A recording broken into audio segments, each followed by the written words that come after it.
going to stick a knight here. If he takes it off, he takes the bishop. So he took it off this bishop. And he's threatening this pawn. I don't think he took this right away. I guess he played here first. Now he took the bishop. Bobby Fischer is one of the greatest, perhaps the greatest chess player in the world. And now he took the rook. Bobby Fischer, United States, world title contender. Now black surprised him with this move.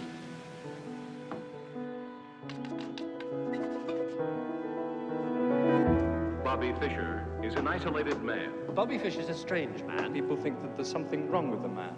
And then the king moves, takes the queen. The great Bobby Fischer is here tonight. Like a child, not a champion. His social life is a vacuum. The most arrogant man you're ever likely to meet. If he takes back, it gets checked. Looking for Bobby Fischer. Whatever happened to Bobby Fischer? Reclusive. Threatening this pawn, and it's a dead-loss game. Bobby Fischer is searching for asylum. It's really Fischer against the world. And here, white resigned.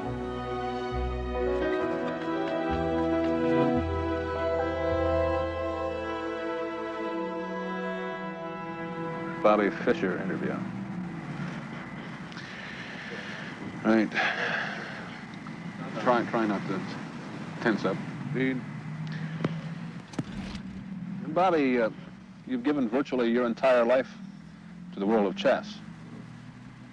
What about Bobby Fischer, the man? What's he like? I don't know, it's pretty, chess and me, you know, it's like, it's hard to take them apart, you know? Just like my alter ego, you know? I don't need to, you know, But there are times when you get away from that chessboard. What do you do? I don't do too much at the most. See, I'm really, you know, tied up in chess. I intend to expand, but first I gotta get the title. That's basically.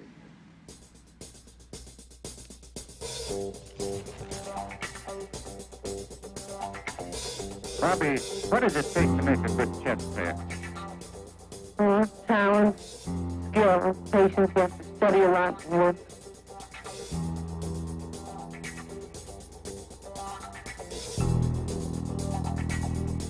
What would your ultimate aim be? Well, I'd like to be a world champion and keep it for maybe 20 years or so.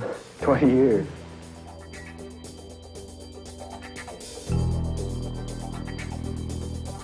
Fischer is to chess what Muhammad Ali is to boxing.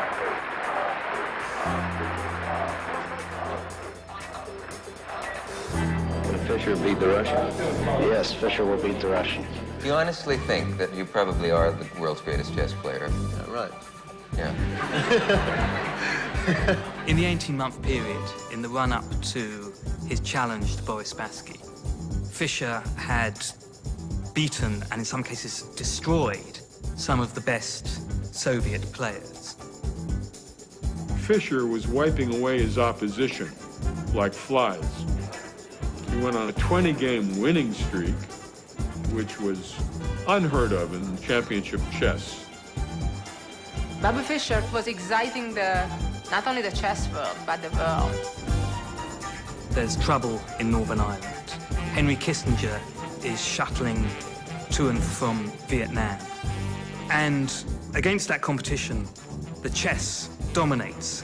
In Moscow today, the Soviet Chess Federation called an angry news conference to denounce Bobby Fischer. General Motors recalls 500,000 Chevrolet Vegas, and Bobby Fischer, True to his recent erratic behavior, finished off Tigran Petrosyan of the Soviet Union, a former world champion. It was the best news story of the day. The victory gave Fischer the right to play the world's champion, Boris Spassky, another Russian, next spring. We all had hopes. We all wanted him to be world chess champion. The one person he was yet to beat was Boris Spassky.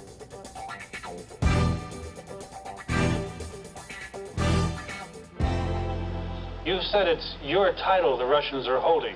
You don't like the Russians. The Russians have cheated at chess. They've tried every way to avoid me, to avoid giving me a chance for a match. And they've slandered my name. And, you know, they're just dead afraid of me. They have been for years. That's the true story. And now you're going to get them? Well, now I'm going to try to get them, yeah. the Soviets had been winning these tournaments, and I thought it would be good for America, for democracy, to have an American winner.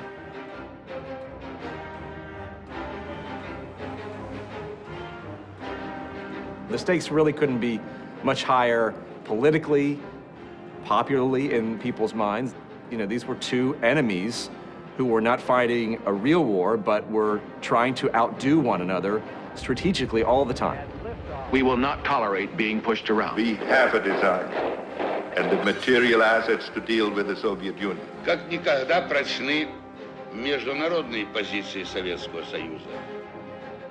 This little thing with me and Spassky, instead of, with bombs, having it out over the board. One of the superpowers, the Soviet Union, had made chess its national sport. They had spent unlimited amount of money. They had hundreds of grandmasters. They won every tournament, every chess Olympiad. Я кричал: вы что там, обалдели? Что же вы уронили шахматный престиж? For communist regime, keeping the crown was very important ideologically. This communist state took over chess to use it as proof of intellectual superiority over decadent West. Everybody knew that the crown has to remain in the Soviet Union. Вы мускулы стальные, пальцы цепкие мои, эх, резные расписные, деревянные ладьи. In the Soviet Union, everybody of talent was cultivated, was given financial help, coaching. All the top players were privileged people. In the United States, we didn't have any of that. Every single one of us was on his own. And here came this lone American combating the might of the Soviet chess machine. National prestige was at stake. Fischer recognized that he was representing not only him, but the entire free world. I think there was just too much on his shoulders.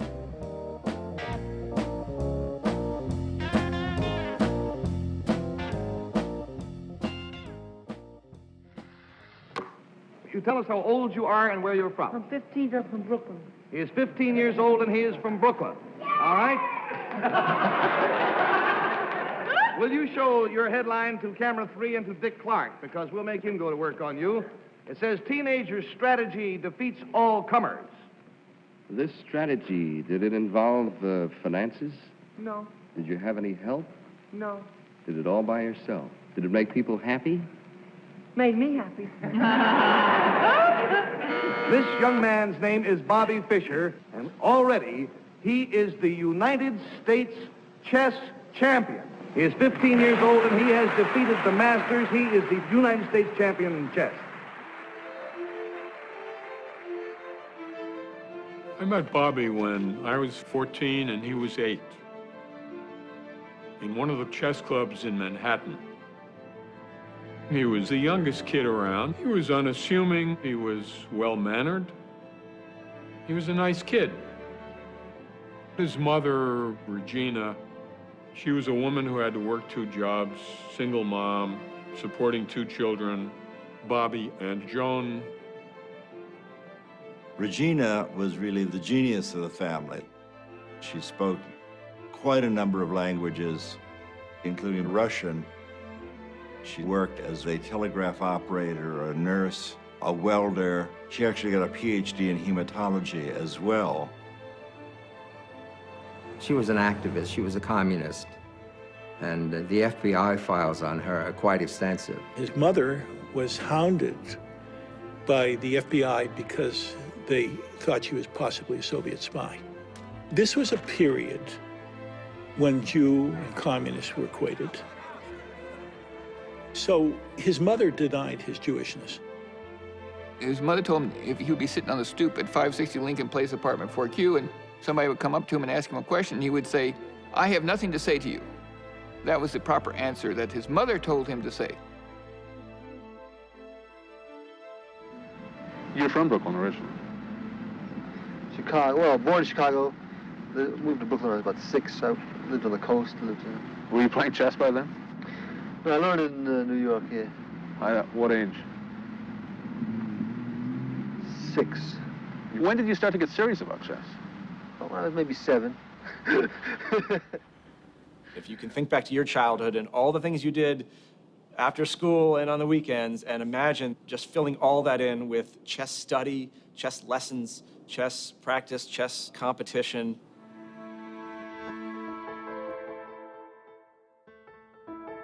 Sure, Bobby Fischer starts with a very exceptional mind. But genius is not only about a particular innate gift for X. Genius is about a desire to do X. It's about a willingness to sacrifice. It's about an ability to develop that kind of obsessive interest in perfecting one's ability to do some task.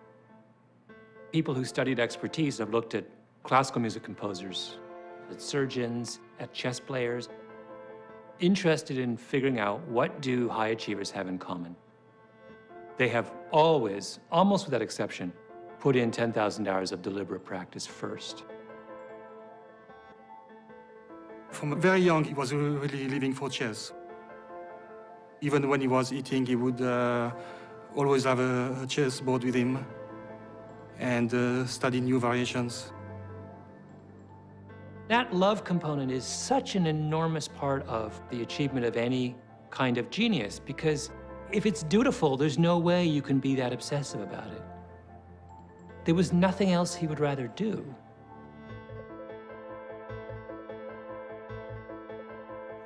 I started playing games with myself. I would make the white moves and the black moves, and just threatening his pawn. Play through the whole game, and eventually I would checkmate the other guy. I almost always won. White comes out with a knight. Now he took the bishop. Brown. Then my mother started to get worried that it wasn't healthy to be playing chess by myself all the time. Now black surprised me with this. Regina was so worried that she decided to take him to a psychiatrist. And the psychiatrist said, "Don't worry, there are worse things to be obsessed by than chess."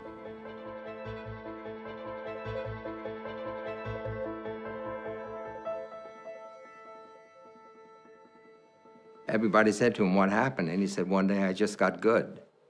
He was suddenly out of everyone else's league, and everybody knew it. Fischer would open a chess magazine, okay, like this. He would open it like this. He would say, okay, here, let's see, here, okay, here, okay, here. Now, it looks like he's just like looking at the pictures, right? That's what you think he's doing. No, he's not doing it. He's playing through the entire game in his head in a few seconds. Every move.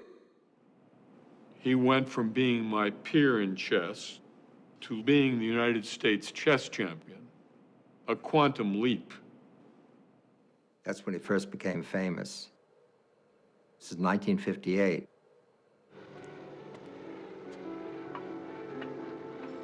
No chess player ever made much money in those days. And my father basically arranged an exhibition tour for him in which he went from city to city playing anywhere from 40 to 80 people at a time. And I don't know how much he got then, maybe $5 a board.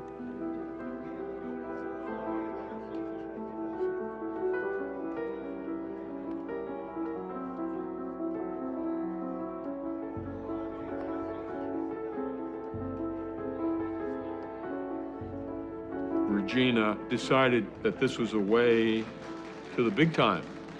She'd call me up and say, "I want Bobby to go on Channel 2 on Sunday, and he won't do it if I ask him, so I want you to tell him." He just wanted to learn the game, and she really wanted him to get publicity. Fame is definitely a mixed blessing, and almost everybody would admit that at some point in their life they wish they had it. Once it starts, it's fun, and the fun quickly wears off when you want to be alone, private and public. that's ever possible. But also, it's horrendous on the psyche for the young, because it totally distorts their world. He had all these people around who really wanted a piece of him. If they only wanted to be in his glow. And people have all kinds of motives, not always in his favor. They're trying to make money out of him. They're trying to be associated with him. They're talking behind his back, you know. He couldn't stand any of that. Particularly, he couldn't stand the press because he was such an individual. He was an ideal object for caricature.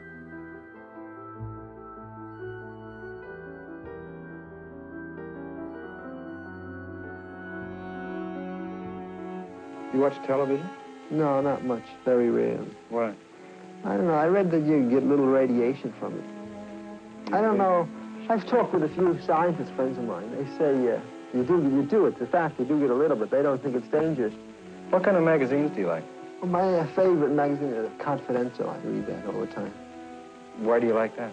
They've got a lot of the inside stories on things like water pollution. It's pretty interesting. I like read up on that. A lot of things that the government is concealing, you know. Fischer looked at the world his own way. I mean, Bobby was not socialized the way the rest of us were. Every idea he had virtually had to come through his own thinking. In these days, he was unusual, but he hadn't gone off the deep end yet.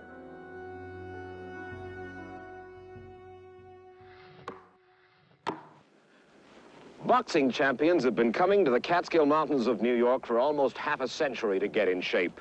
But does a chess champion need to train physically? Take a look behind that window into the training headquarters of Bobby Fischer. Championship chess is a physically exhausting game. More than just a test of mind and will, it is a contest of physical endurance too. Bobby is 29, and he lives virtually a monastic life.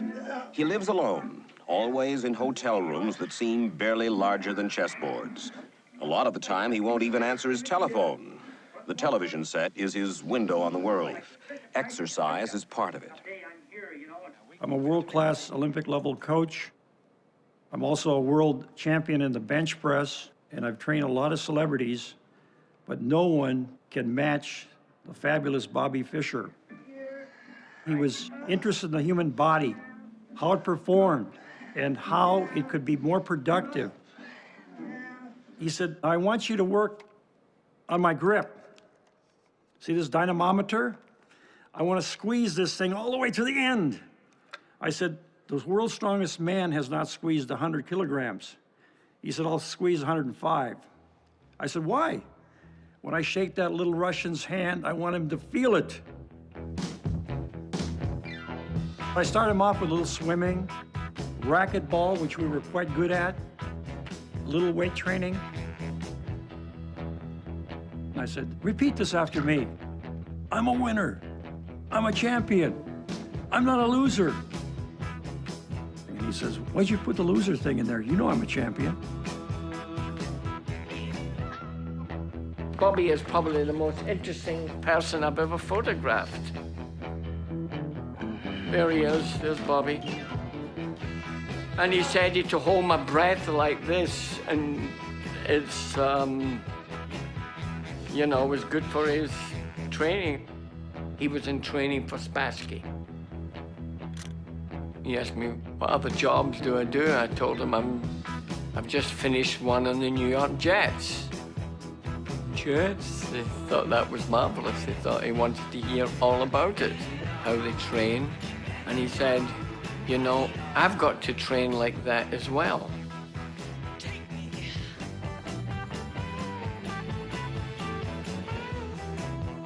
And he didn't mind anything I did. But it could have gone either way. He treated everybody else quite awful. Bobby Fischer is a stubborn young man. Sometimes he fights for principle, more often just for himself. He'll refuse to play a match because his special terms aren't met. And for the past month, he's been giving fits to the International Federation, too, Not enough money for the winner of the world title, he says.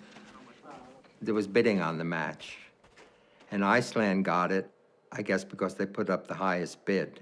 And Bobby didn't want to play. He said the country's too small. They don't have the facilities, they don't have communication. The International Chess Federation wants word by tomorrow morning from Fischer on whether he's agreeable to 24 games in Iceland, and Fischer is taking his time answering.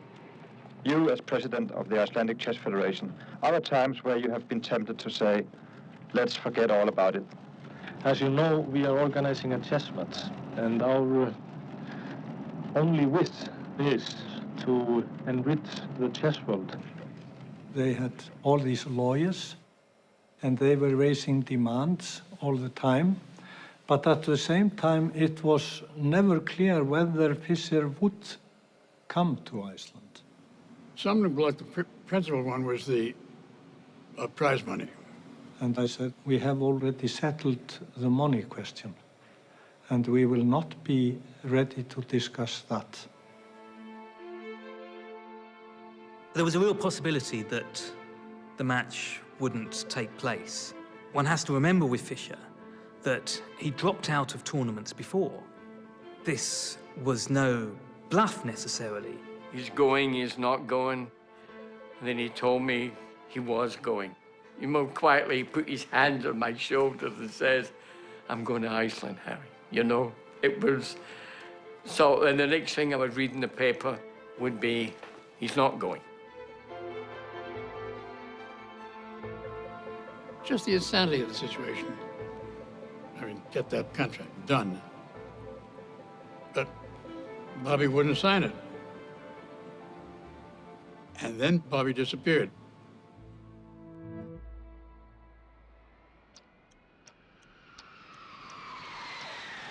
Boris Spassky, the world chess champion, came to Iceland 12 days before the match scheduled to start Sunday. Spassky said he wanted time to get used to the place, without, incidentally, being constantly molested by newsmen.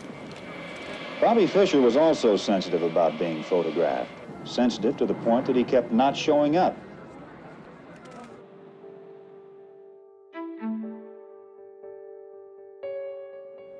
He was sitting in Pasadena, California, and my job, my personal mission, was to get Bobby to go to Iceland and play the World Championship match. But I didn't see any activity. I didn't see any plane ticket. I said, Bobby, I have to go to New York. My dad is sick. Let's travel together. You'll be that much closer to Iceland. He said, yeah, I think that's a good idea, travel with a friend. Yeah, okay. I was getting him closer to where he had to go. We took him to Kennedy Airport. We were headed for the Icelandic Airlines counter. Somehow, a Daily News photographer spied him, and Bobby started running. He wasn't just running, he was sprinting. I turned around, and I stopped. And I put my hands up. I didn't say anything. And Bobby kept running right out of the airport to the curbside limousine and got in and left the airport. Where to? Nobody knew. It was only 3 days before the scheduled start of the match. Chess history was in the balance. I said, you could stay at my parents' home in Douglaston, Long Island.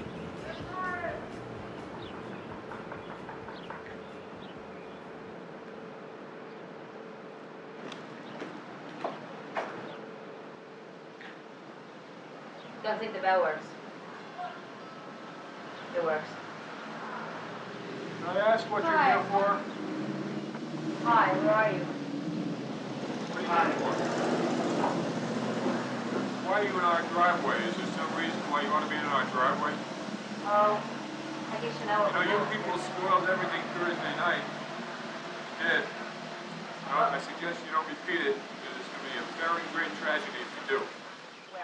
Bobby was staying at Sadie's house, And Sadie's father was dying of cancer at the time. I don't know whether he told you that. And they were trying their best to get Fischer on that plane to Iceland. At one point, Sadie said, you know, my father's dying. And Bobby says, that's okay, I don't mind. You know, they could not dislodge him from that house. This was probably the most stressful week of my life. Are you Dr. Sadie? Yes, I am. Mr. Fischer made it clear that he would try to go to Iceland tonight. Did he express these thoughts to you? Made it clear to whom? We had talked to a few people, and they had the impression he was going. Everybody can have impressions, but the only person who knows what Bobby Fischer is going to do is Bobby Fischer. That's about all I really want to say. I see. I want you to all keep cool. At one point during his stay at our home, he simply said, it's over. I'm not going. Still no sign of Bobby Fischer. Today, the International Chess Federation postponed by 48 hours the start of the match, but it said if Fischer is not in Iceland by noon on Tuesday, he will be disqualified. Mr. Johnson, if I may ask, are you worried? No. And I just wondered if you've ever seen Mr. Fischer, if you have any proof that he actually exists. That's a good question. Yes, I think, gentlemen, we can agree on the point that Mr. Fischer exists. We were losing the whole thing. We had to get Fischer to come to Iceland. The Soviet Union had the feeling that the world chess champion was humiliated. They wanted to call Spassky back to the Soviet Union. Boris said to me, this is a very severe situation. You have to solve this on a higher level. Guðmundur Thorarinsson, I think he asked the Prime Minister of Iceland to call Kissinger. Fischer was very reluctant to go, and I placed a call to him, and I said to him, go. The United States of America wanted Bobby to go there and win the world title. By that time, James Slater, the British multimillionaire, had already doubled the purse. So Fischer's answer to Kissinger was, yes, I've decided to play. What finally did make you decide to go then? I feel that the prestige of this country is at stake. Some people have suggested this was psychological warfare against Spassky on your part. Did that figure into it? No, I don't believe in psychology. I believe in good moves.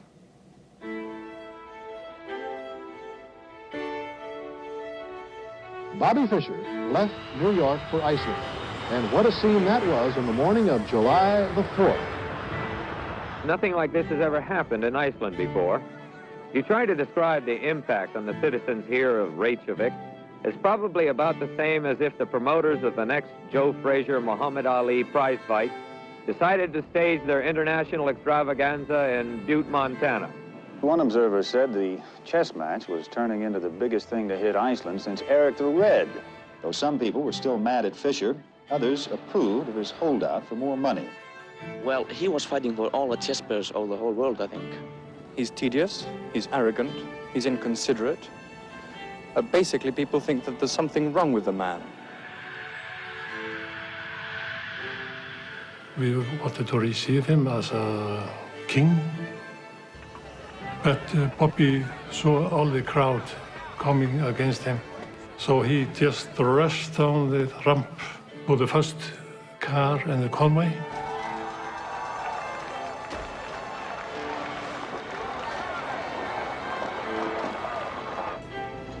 I became his private bodyguard. It was a big moment for me, you know.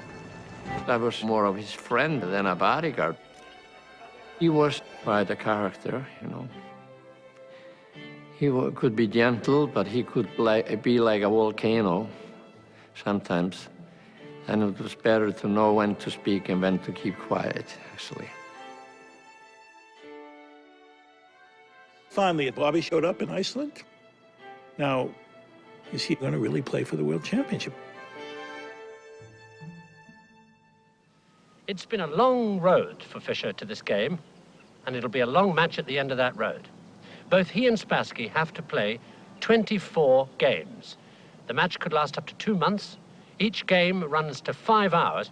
The most intellectually exhausting battle known to the mind of man. The World Chess Championship.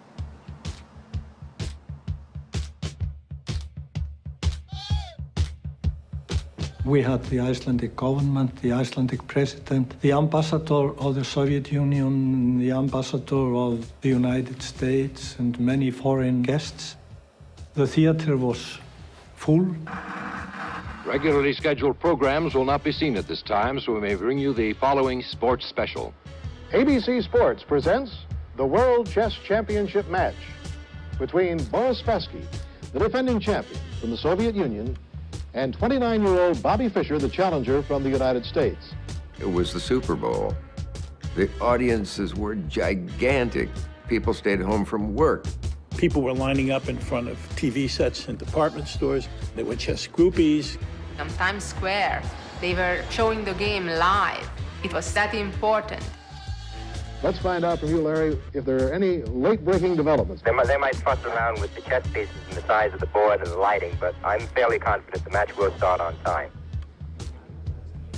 Boris Spassky, the world chess champion, was there with all his assistants.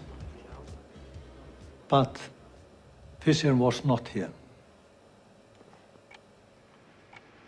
The clock has now been started. It was officially 5 o'clock in Reykjavik. Spassky is obviously anxious about the whereabouts of Mr. Fischer. Bobby was nowhere to be seen. And all of us despaired. If Fischer doesn't show up by the time 1 hour has elapsed, he forfeits the game automatically. Oh, there he goes now. He's just played one pawn to queen 4. You saw Spassky make his move, then he touched his clock, which turns his clock off, but turns his opponent's clock on. So Fischer's time is now ticking.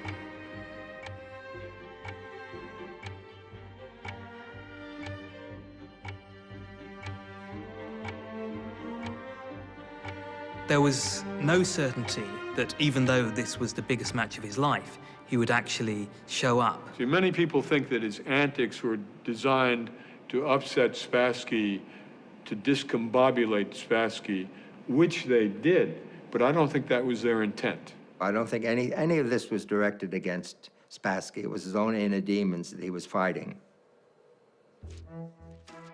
Unpredictable Bobby Fischer. Nobody really knows why Bobby Fischer does or does not do anything. The most individualistic, intransigent, uncommunicative, solitary chess master of all time. He has no permanent home. Fischer is a nomad. Speaks to almost no one. No contact with his family. Troubled childhood. He hasn't seen his mother in over 10 years. Is your mother still living? Do you get a chance to see her very much? Haven't seen her in a few years, yeah. What about your father? No, I don't see him. Are they living together? No, her. I never talk about my father. That's what Fischer said. I never talk about my father. This was what led me to realize that there was something special about Fischer's father that nobody else knew.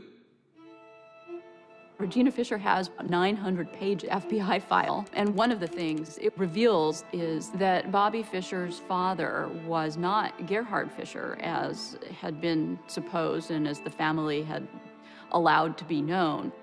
In fact, Bobby Fischer's father was a man named Paul Nemenyi. Gerhard Fischer, who was officially listed on the birth certificate, never came to America.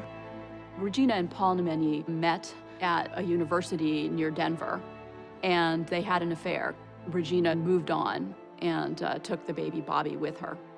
Regina often, because she was destitute and needed help, would go to social service agencies and ask for help.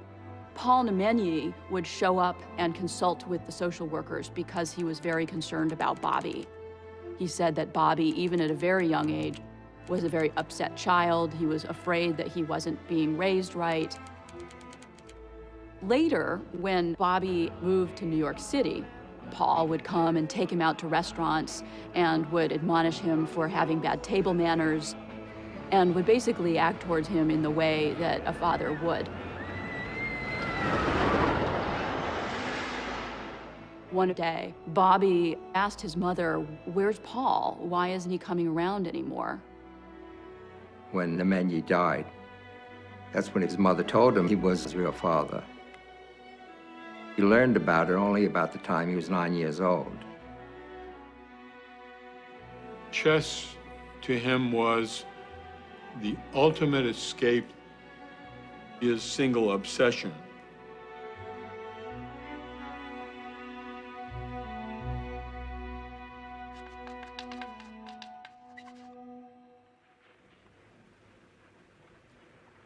Well, Spassky is waiting.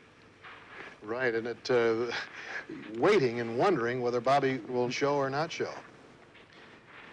And there's absolutely dead silence in the hall. Spassky is pacing, he's nervous, and... Wait, here comes Fischer, coming on the stage saying that he was caught in traffic. And I think Spassky was visibly relieved. And also perhaps pained. It didn't look like this match would happen, but finally it happened. And it was phenomenal. How do you spell relief, okay? Now, for the first time, we're looking at Bobby Fischer, the man that 8 times has won the United States Open Championship. I remember saying on TV at one point during the match, I said, you know, we're really lucky to be alive at this moment when Bobby Fischer is playing Boris Spassky.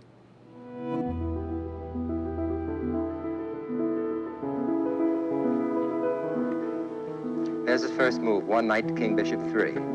Very non-committal. Now watch, see Fischer turn around here? Yeah. He's checking to see that camera location.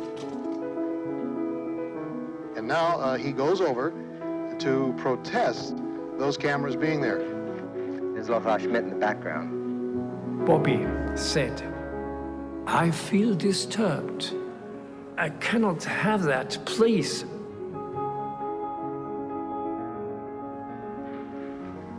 Spassky remains serene and imperturbable throughout all this. The first game started out with some minor psychological games in the opening, but then it calmed down, and the position that we reached after 28 moves seemed like a complete draw. It seemed like they're gonna agree to a draw shortly and move on to the next game. All the pieces were traded. They got into an end game. Each side had a bishop and a bunch of pawns. It was very easy. It was a dead draw. The position reached a very even position, virtually symmetrical. And Fischer went haywire. He did something that hardly anyone would do except a rank amateur. He grabbed a pawn, allowing his bishop to be trapped. He made a colossal beginner's blunder. He took a pawn, which allowed Spassky to trap his bishop. We couldn't believe it. This looks like an error, but this is Fischer playing the move. There must be more to it than that. There must be an explanation. There must be some deep combination that we've missed. И думал, что в крайнем случае он все же ничьей добивается. Но он хотел показать Спасскому, что он готов с ним бороться. Вот и он пошел на эту борьбу. Но Фишер ошибся. Bobby saw 6 moves ahead here. When he made the move, he just didn't see 7 moves ahead. White can interpolate a move. He can play bishop to queen, too. Notice that cuts off the escape square. And then all that White has to do on the next move is play king to knight 2, and the bishop is lost. That was the shot heard around the world.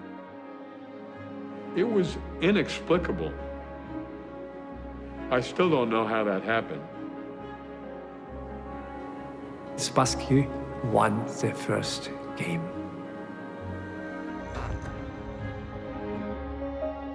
You had to get to 12.5 points, the best of 24. A win is 1, a loss is 0, and a draw is 1/2.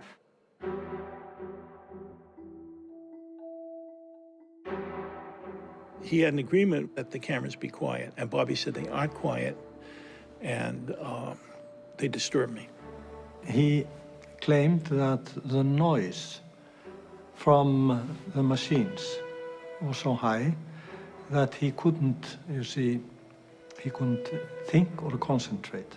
I believe that, by the way. I think that he had hyperacusis, a medical condition characterized by excessive sensitivity to noise.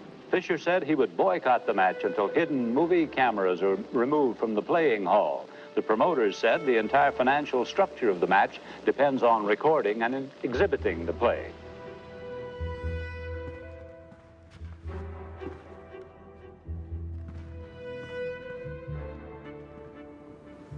He asked to put the camera away.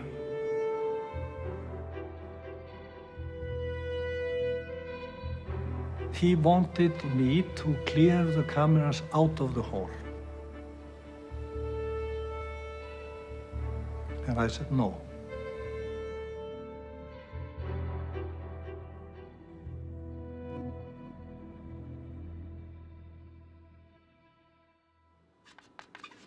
You have to start in time. If a player is not present, you have, as an arbiter, press his clock.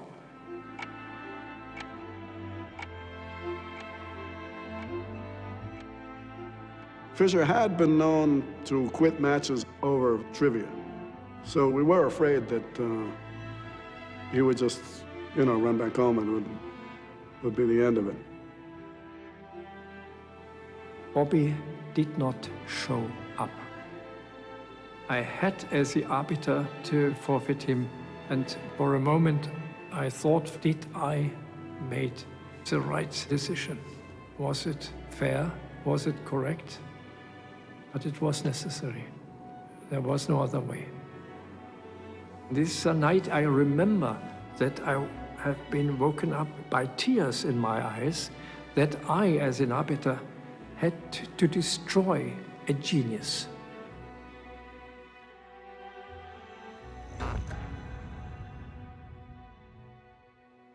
He was now trailing 2-0. It's very hard to make that up in a 24-game match. Half the world thought that's it. The match is over, he'll never come back. Why would he even bother trying, you know, to come back from such a difficult situation?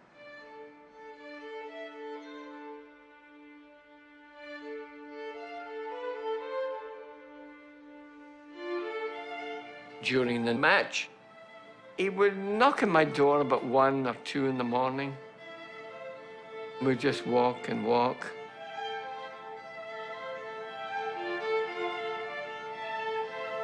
And we would sit and look at the animals.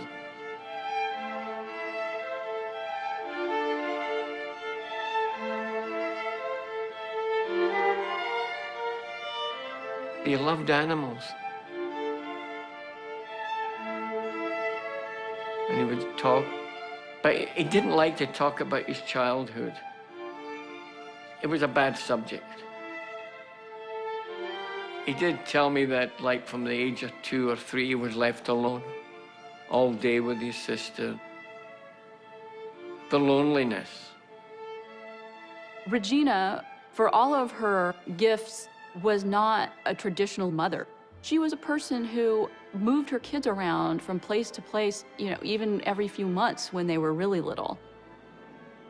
There was obvious conflict between Regina and Bobby from an early age. He didn't like to have his mother around. She would end up having to send his sister Joan abroad with him on tournaments. He wouldn't play if his mother was along.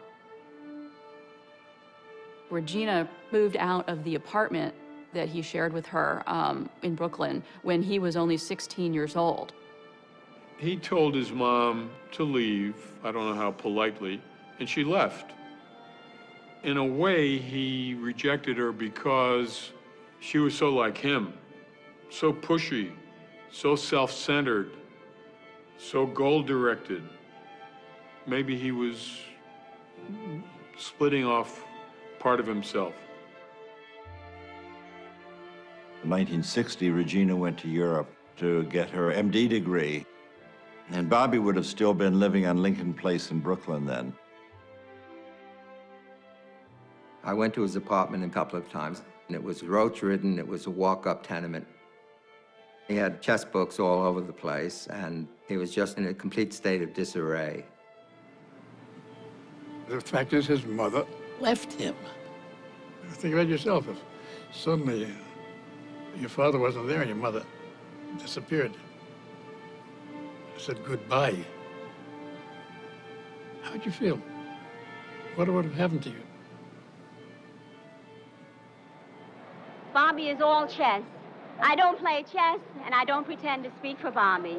But I feel that whatever I do here, whatever I say to help make the Vietnam come to an end more quickly, will help every son, every daughter in the whole world.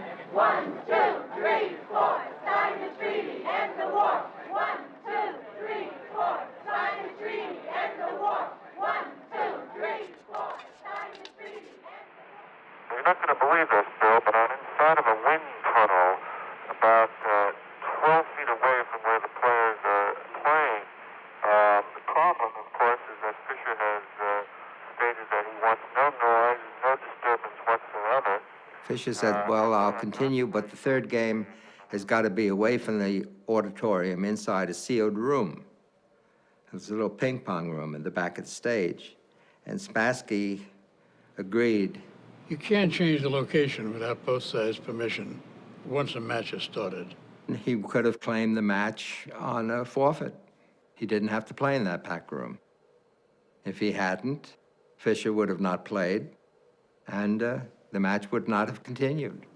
Bobby started again to quarrel. No, not this one and not that, etc. And Boris said in this moment, so I retire. I do not want this. This is too much for me. If so, we end the match. The two boys were standing together at the table, and I took them here, both, pressed them down on the stool. Now you play. Boris automatically made his first move. The game could still be watched by a closed-circuit TV camera. The audience was in the hall, and they could follow the game move by move.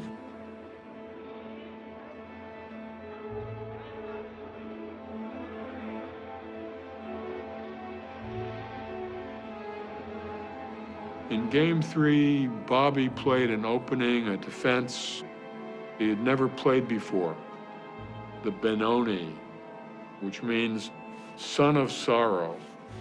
It is so risky, so fraught with danger that whenever you play that, you're simply saying, we're not going to make a draw. This is win or lose. This is a fight to the death. Bobby moved his knight to the edge of the board.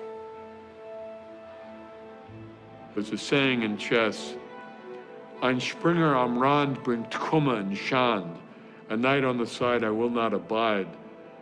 It was against principle. It's not considered a good idea because the center of the board typically is the most important battleground, and that's where we want to position our pieces, or at least in a way that our pieces attack the middle of the board. Not only did he move the knight to the side of the board, but it also could have been captured by a bishop, and he would have had a very ugly-looking double pawn way over on the side of the board, which it was very unaesthetic, let's say. So you see Spassky is literally sitting on the edge of his chair, which seems a little more relaxed than Spassky, but Spassky is very tense. More tense than you've seen him? Yes. I think he feels that he may be losing. He may be what? May be losing the game. I see. Spassky obviously hadn't spent that much time studying this kind of position because the idea was relatively rare. So that put already Spassky in a difficult psychological position. Spassky did not find the best continuation and was consistently outplayed until Fischer won his first game of his life against Spassky. He was on the scoreboard.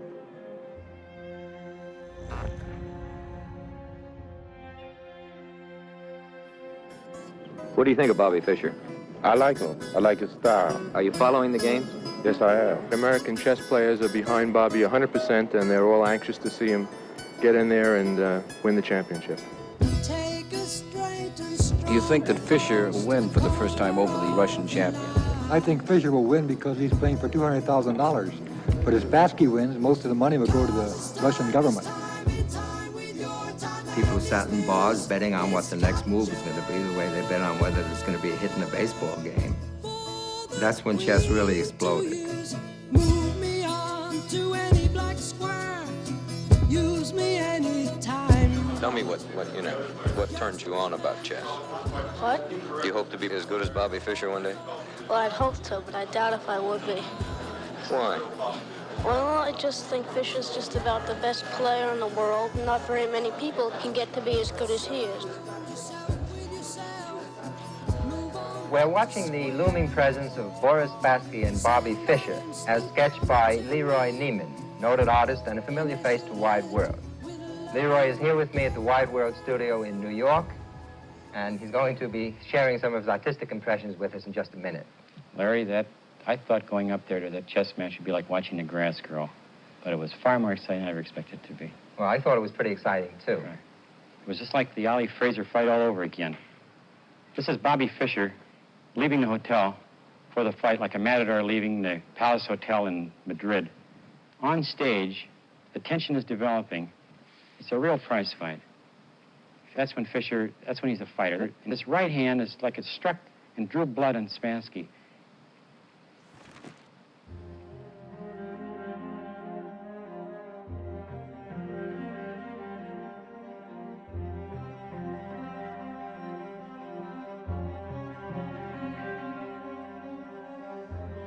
The score was even. 2.5, 2.5. Spassky was not himself. All these shenanigans had affected him adversely. He was not playing his true game. Полный разгром, фиаско. Почему Спасский был, в какой-то степени упрям? Потому что, когда встречается двое, я повторяю, и когда кто-то что-то уступает, нету вакуума психологического. Если ты уступил, то это место занял другой. Вот так произошло в третьей партии. К нам поступила, наверное, масса писем, а в письмах говорилось прямо: следите за Фишером, он вот то-то, то-то, то-то делает. They believed that the chairs had been wired and the lighting fixture to destabilize Boris's concentration. That's when Boris cracked. Spassky complained that there was some radiation which was affecting him. During the match, I felt myself quite unusually, like before. So that was a reason to be for myself. I'm not suspicious man, to become suspicious. There might be something in the chair. There might be something on the surface of the chair. There might be something in the light.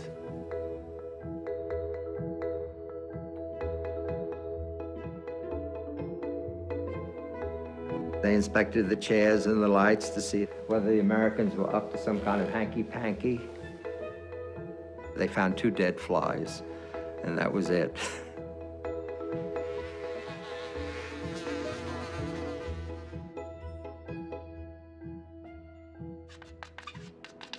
Game 6 is very celebrated. It is probably the most reprinted game of the entire match. It was like a symphony of placid beauty. Right on the first move, Bobby Fischer came up with a major surprise to the entire world. He almost always starts the game with moving the pawn in front of his king 2 pawns up with e4. Что он был очень постоянен. Ел манную кашу и яйцо в смятку и чашку кофе, то он продолжал это в течение многих лет. То он из турнира в турнир продолжал это играть. And in this game, everybody's shock, he started with the English opening by playing c4. Spassky's preparation was out the window. I'm sure he prepared for many things, but not this.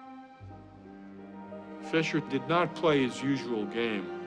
He played a different kind of game, a placid, positional, slowly building up game where he deprived Spassky of mobility, pushed him back where his pieces could not do anything. It was just a beautiful game. I don't know what more can be said about it. It was just a model of precision. It was such a beautiful game that when the crowd applauded at the end of the game, Spassky himself stood up and applauded Fischer. On his way back to the hotel, Fischer said, "Did you see what Spassky did?" He said, "That's a sportsman. He's a real sportsman."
Game 21 reached move 40, the move at which the game was adjourned for the two players to go and study it.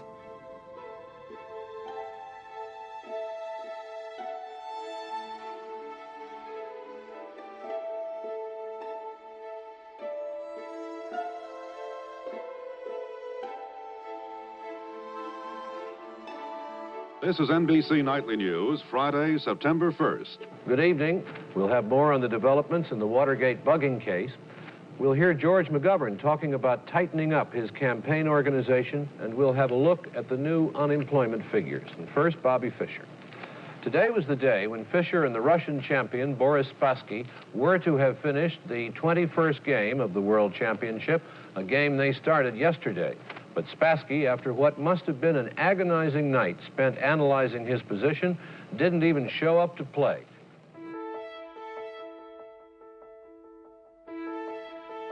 I was going to photograph Spassky in the morning. He come straight over to me, shook my hand and said, "There is another world champion. His name is Robert James Fischer." I went back to the loft leader, to Bobby's room, and I told him Spassky just retired. And I want to be the first to congratulate you. Congratulations. How you feel, babe? Tell us how you feel about it. You said you were going to do it. Listen, will you talk to us, Bobby? Bobby, roll the window down. Bobby wanted to get away because they were banging on the door and all that, just to beat it out into the hills. Someone brings up the New York Post, and it says, "Bobby is the champ."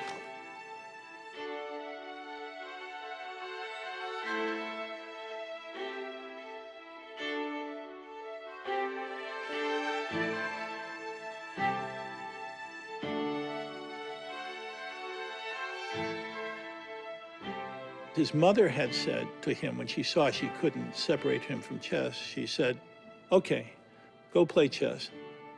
When that's over, you can start your life. You can do something important." NBC News correspondent Dick Schaap was in Iceland today, and here's what Fischer said. How does it feel now? You have the world championship. You're the best in the world at what you've devoted your life to. How does that feel inside? Feels pretty good, yeah.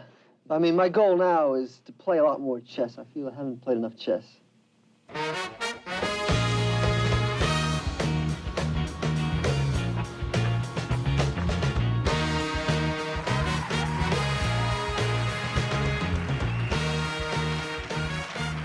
How did it feel inside? All this to the mayor, or did you ever thought of anything like that? No, I never, thought this was going to happen with chess. I just hope this keeps on.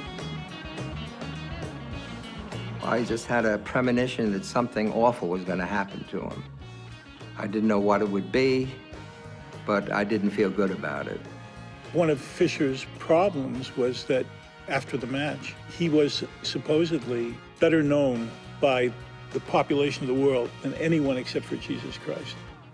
And he was a guy who treasured his privacy. He had a problem.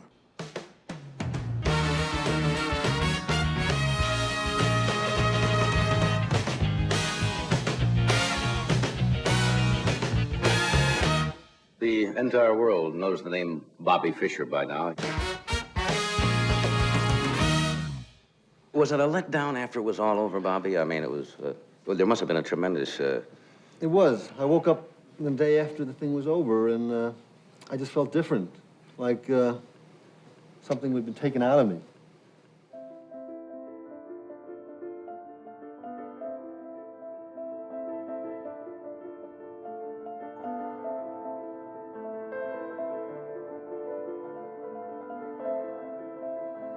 He didn't really, after he won, know what he wanted to do with his life. He reached an end point when he was 29. He was 29 years old, and he hadn't had a childhood.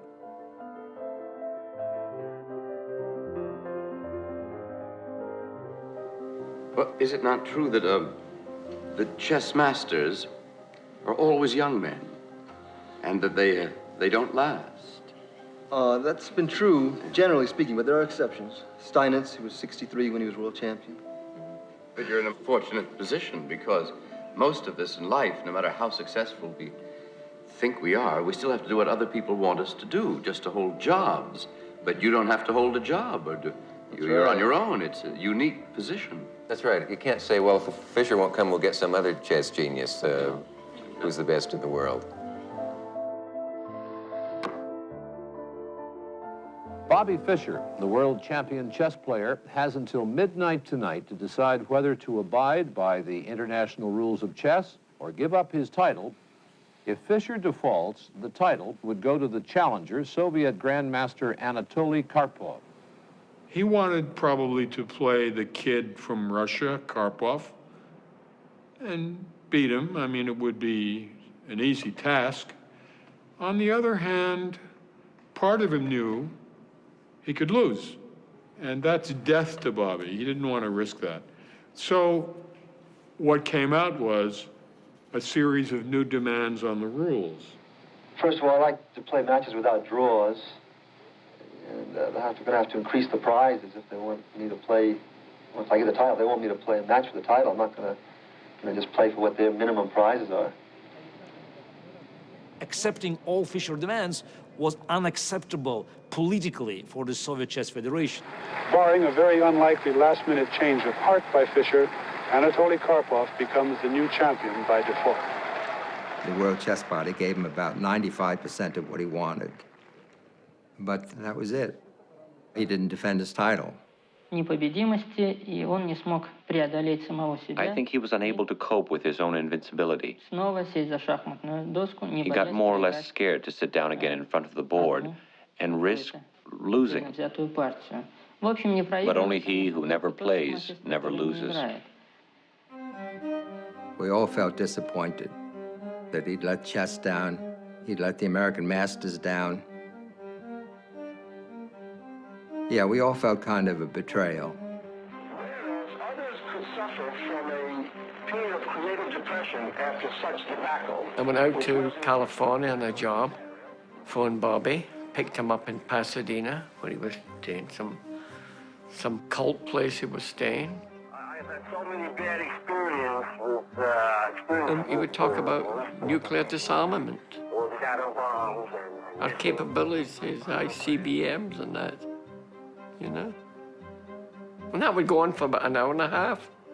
Just what is the Worldwide Church of God? Bobby had been involved with the Church of God since 1962. And after he won the championship, the church was providing him with a place. The Worldwide Church of God was a group of people that believed in fundamental principles of the Bible. Some people would probably call us fundamentalists. That will bring on the great tribulation, and that will end in the second coming of Christ, the end of this present civilization. Basically, a sense that there was an impending coming Christ, and we need to prepare for that particular second coming. I told him it's all a bunch of hooey, but that's what he chose to do. I have warned you may be living in the time in which you will see. I went to his apartment in Pasadena. It seemed to me pretty hopeless. He was extremely depressed. We would get into these long discussions about the Bible. Why are we here? What are we doing here? What is life? Power and strength under the beast. That's when he started to go haywire. He felt that he was being influenced by these Russians, and he also was scared of the Mossad, Israeli secret police. He felt that he could be easily spied upon through radioactivity and through other means, fillings. He thought maybe the Russians could send signals here. Phones. Tinfoil over the windows. Media, radioactive. This is paranoia. We tried, as church members, to bring him in to a little more of a normal life. I think he turned against the Worldwide Church of God when one of its prophecies patently did not come to pass. That in the last days, at these times right now in which we're living, perilous times shall come. Fischer felt betrayed. He wrote a pamphlet attacking the church and Armstrong, its leader, saying that nobody should ever control your mind. I was never a member of the Church of God. Absolutely not true. It's a lie. As he denied God, he began to get worse.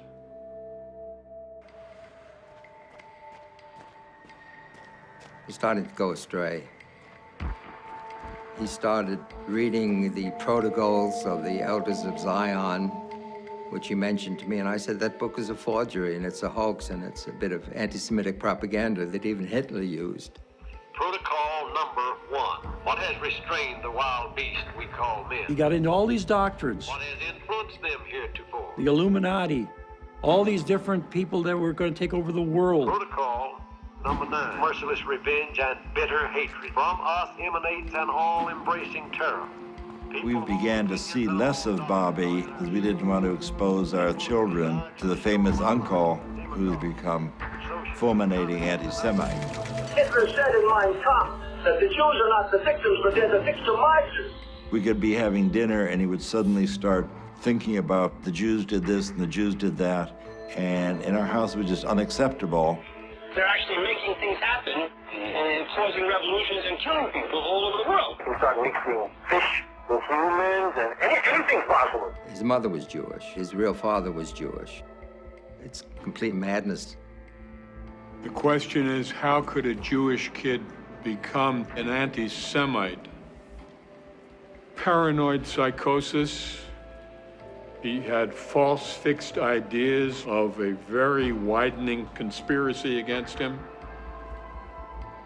It was as if he were at war with himself. He became a recluse. Fischer watchers refer to it as the wilderness years.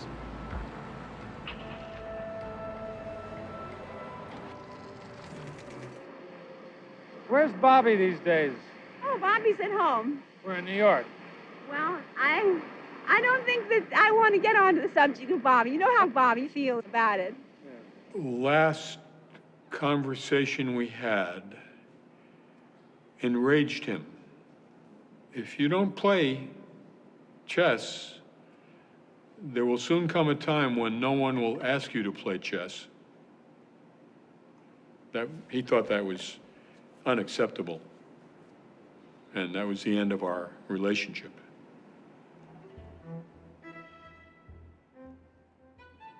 If you look throughout history, there have been a disproportionate number of extremely talented chess players who've also had serious psychological issues. You are putting yourself in a world that is infinite. It's abstract. You are, in essence, reshaping your mind. If you understand that in the first move of a chess game, each player has 20 possible moves. If you multiply 20 by 20, that means there are 400 different possible chess positions after the first move. The tree becomes with a lot of branches, you know, that you start with one move, and on that one move there are several options. Then all of a sudden it becomes a jungle. The number of all positions that theoretically can occur in the game of chess is something like 10 with 45 zeros. It's like the number of atoms in the solar system. You're trying to anticipate what your opponent might do, and you don't know what he might do, so you're thinking of all the different possibilities. A good chess player is paranoid on the board, but then if you take that paranoia to real life, it doesn't play so well. You end up seeing your real world according to the confines of chess. There were some that came to a sad end. I mean, we like to think that chess didn't cause that, but maybe it didn't.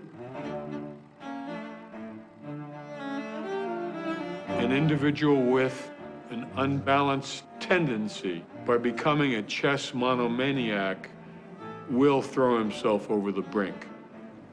Yeah, we have some examples where people of exceptional abilities were infected by this mental illness. Victor Korchnoi claimed to have played a match with a dead man. He even provided the moves. Rubinstein. Rubinstein jumped out the window because the fly was after him. Wilhelm Steinitz. Steinitz was in an institution. Steinitz in late life thought he was playing chess by wireless with God Almighty, and had the better of God Almighty. Carlos Torre took all his clothes off on a bus. And the probably greatest name, the greatest impact on the game of chess in the 19th century belonged to an American player, Paul Morphy. Unfortunately, there's some resemblance with Fischer. Paul Morphy was an American player who stunned the world with his chess play. And then at age 26, he wandered the streets aimlessly, he muttered to himself, he became a paranoid schizophrenic. His tour in Europe in 1858, 1859 was one of the most unforgettable events in the history of chess. And then Morphy stopped playing chess. There are many similarities between Morphy and Fischer. People are always going to equate their names together. They both gave up the game at the height of their powers. And disappeared into a world of neurosis, of psychosis.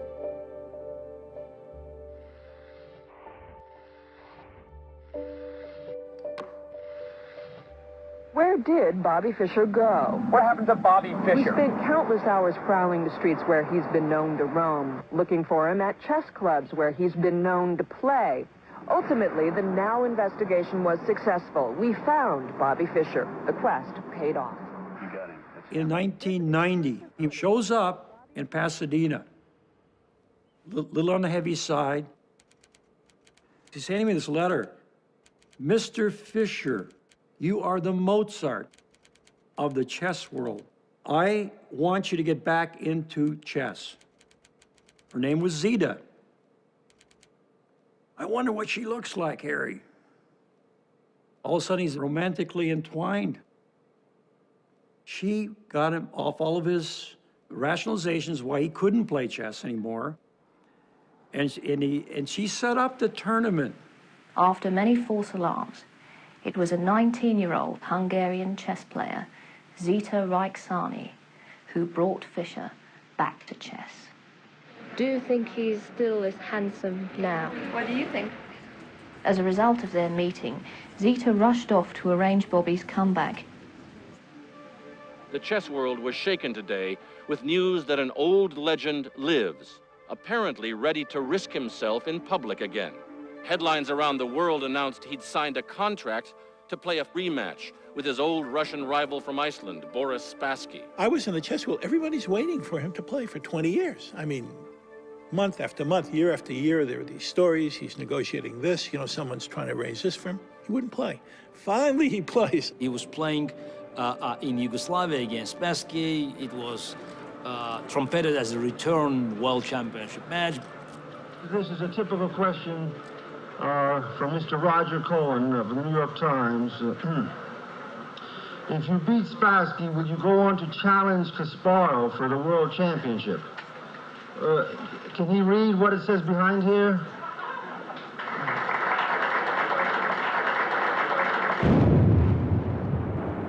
The match took place in Yugoslavia during the middle of the Yugoslav War, and by participating, Fischer broke a UN-backed embargo. The U.S. government sent him a letter and said, don't play. If you do, you're going to go to jail. This is my reply to their order not to defend my title here. That's my answer. But match of 92, in my view, had no chess relevance.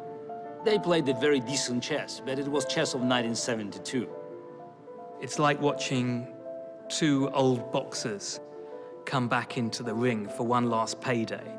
A slightly sad affair where both players are clearly past their best. Both Fischer and Spassky are shadows of their former selves. He won and won several $1 million, but was declared a criminal for having taken part in the match. Today, a federal grand jury here in Washington charged Robert James Bobby Fischer with a criminal violation of the United States imposed sanctions on the Federal Republic of Yugoslavia. Fischer faces up to 10 years in prison, and the millions of dollars of proceeds of the chess match are forfeitable to the United States. Bobby Fischer, like anyone else, should be held accountable for his actions. The cost was very high. I mean, he lost his country, he couldn't come back, he was indicted. A lot of people questioned the validity of this indictment, but it was a law, so Fischer broke the law. He couldn't come back in the country. They were out to arrest him, so he became an expatriate. They said if I return, I will be arrested, and if I'm convicted, it could be millions of dollars and 10 years in prison for playing chess, which is absurd, you know. I saw him in Yugoslavia, but it was pointless. You know, he was gone. It was no longer a story. I knew Zita. I knew her personally. And she was a nice girl, but who knows what he did there.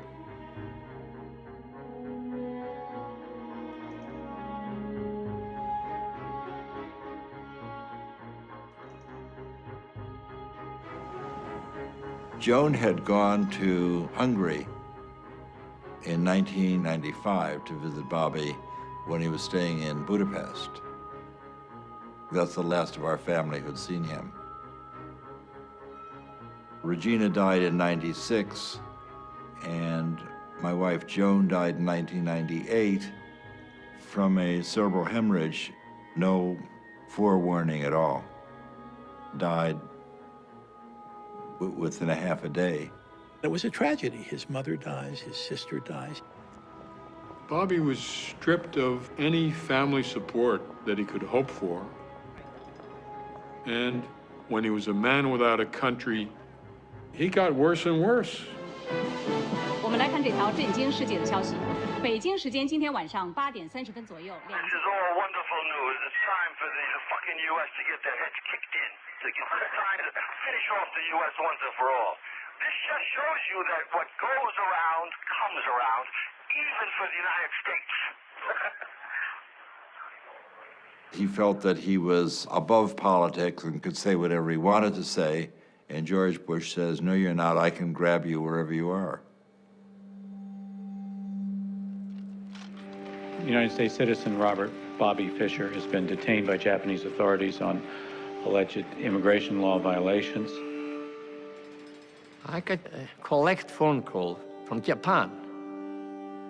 From who I said, or she said, Bobby Fischer. 22 years, I haven't heard from him, not anything.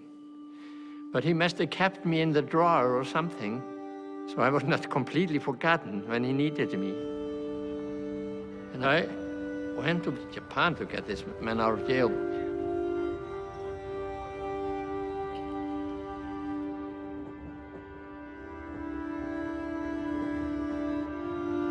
When I saw him there, that was on his birthday.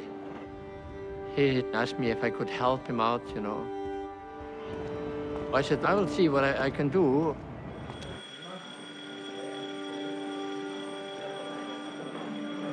Yfirmaðurinn, hann segir það að Bobby Fischer, hann yrði leystur úr haldi til land sem reiðubúið til að veita honum ríkisfang. Iceland has stood up and offered him residency. Iceland has stood up and given him passport. At the end, we, this small nation of 300,000 people, intervened and went against the United States and Japan, the two strongest economies in the world, and got him to Iceland.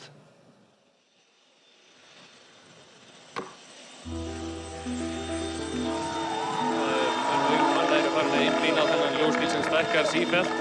Þarna örþreyttur Bobby Fischer borð ásamt unnustu sinni og föruneyti eins og Páll Magnússon sagði. Hann verður flaut fyrir sig. Welcome to Iceland, Mr. Fischer. How does it feel to be home? Great. You're getting quite a hero's welcome. Did you expect this?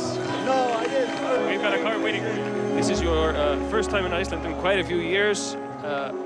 You weren't that thrilled the first time around. Think it will be better this time? That is not true. I never. You mean I didn't want to play here originally? Yeah. I'll explain all that. That was all a CIA setup. I'll explain that someday. We look forward to that. Bobby Fischer, welcome to Iceland and thanks for talking to us. Have a good night. Bobby Fischer fyrir Íslandi og ég var ekki að móta þessu.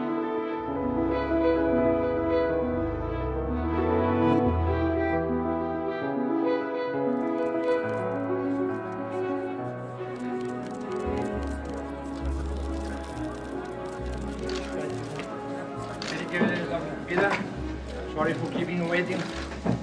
How does it feel to be a free person? Oh, it feels great. You got a wonderful country, wonderful fresh air, very fine people, excellent food, plenty of room. What's next, Bobby? I still want to do a book showing how the 1984-85 Karpov-Kasparov match was prearranged, move by move. They're all saying, oh, Fischer didn't write the book he said he was going to write. Yeah, but they don't say that they stole all my file on it. They don't say they stole several big moving boxes full of books that took me years to accumulate.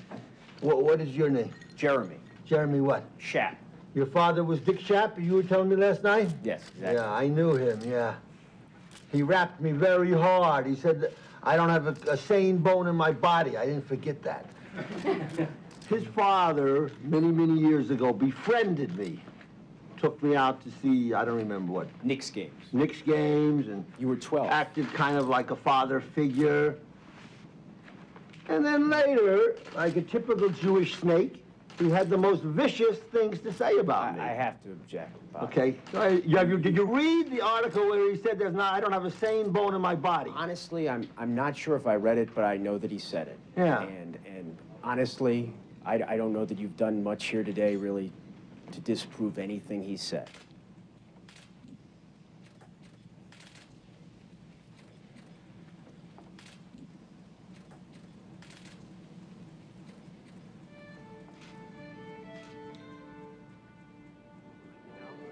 I met Bobby after he came to Iceland. His existence was a very lonely one. He gradually In Iceland, like everywhere else, he alienated people with his behavior. I had one huge safe. We just walked around the pond downtown Reykjavik, and we talked, and we had coffee together, and then I met him a few times when I ran into him on restaurants, etc. The U.S. didn't give a damn what their opinions were anymore. Their role was over. Now the bomb belonged to the government. You understand? This is. And they were shocked. They didn't believe it. Listen to me. If we are going to have a fucking conversation, polite, then this cannot be a monologue. He could not tear himself from the topic of the evil nature of the Jews and the evil nature of the United States or the evil nature of nuclear power. He talked about this relentlessly, and you really couldn't pull him out of that discussion. It was not just that he was talking about it. It was also the obsessive, compulsive nature of the discussion. The relentless nature of it. You don't see how fucked up the world is. That's a form of insanity. The last time I ran into him, I turned him away from my table because I had gotten enough of him. Most of us think within relatively narrow boundaries. But occasional individuals manage to get outside of the box. Those are the people who make new discoveries. Those are the creative people. But occasionally, it is difficult to get back into the box. And the king moves, takes the queen. His genius. He's gonna stick a knight here. And his illness are joined at the hip. And now he took the rook. I don't think that Bobby could have been as creative, as extraordinary, without being extraordinary in other aspects. And that aspect we call a disease. So the whole game's collapsing here, it's we resigned. I don't consider myself to be a genius at chess. I consider myself more to be a genius who just happens to play chess. You understand? So I could be doing I could have done and I can do any number of other things, you know? I always wanted to write some songs. I was telling Evans, Larry Evans, this is back in the 60s, I remember. I said, I listen to all these songs, and I wish I could write that, but I try to write something, I try to think of something, and I just, nothing comes out. And he says, yeah, because you haven't lived. And I started thinking about it, he's right. My text library, all my other regular library, all my personal correspondence, all my chess sets, all kind of stuff. Everything is stolen, everything. All my chess library. He died from his psychiatric illness. He did not want to accept treatment for benign prostatic hypertrophy. He refused dialysis, I understand. Probably could have prolonged his life if he'd taken it. I was able to get him a photograph of Regina and Joan to have with him, which is what he had with him in the hospital when he died. Reportedly, Fischer's last words were, "Nothing is so healing as the human touch."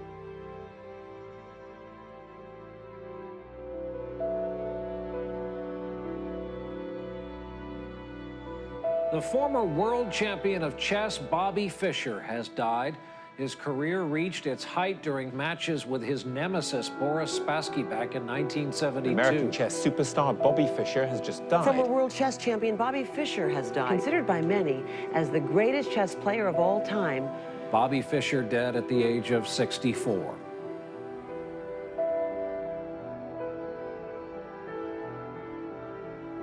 Just his games, that's his monument. His games. If you love an art, let's say you love painting, imagine if Picasso had died after only 5 years of work. All the rest of his works had never appeared. This was a tragedy for the whole chess world. He did it all by himself.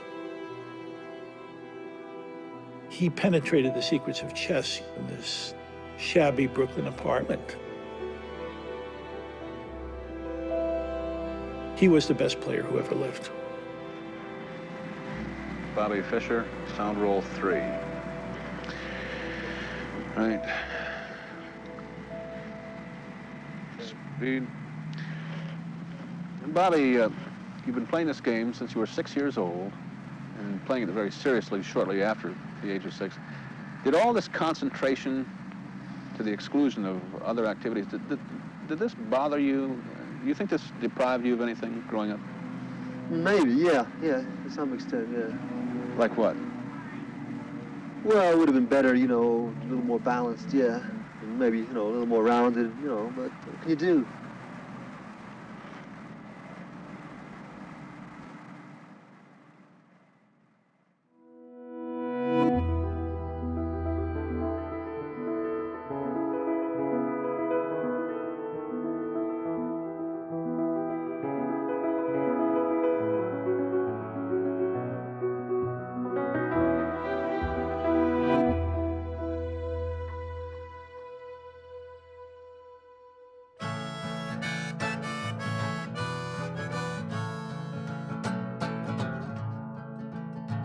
We're in New York City, summer sweat, and the boys are rolling their cigarettes.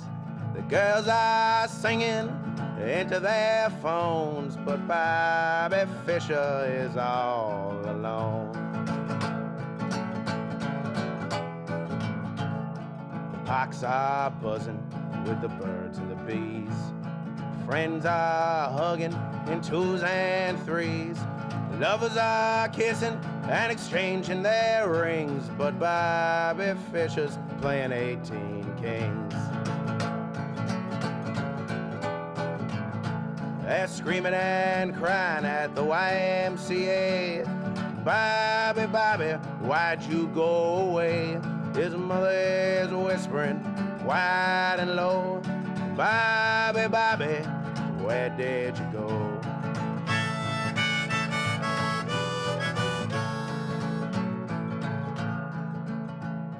Newspapers rolled all over the town, from the glistening sky tops to the filth on the ground. They bang and explode all over Times Square. Bobby is gone and no one knows where. Is he in London? Is he in Spain? Has he cut off his hair? Has he changed his last name? Is he under that rock? Is he behind that tree? Oh, Bobby, Bobby, where can you be?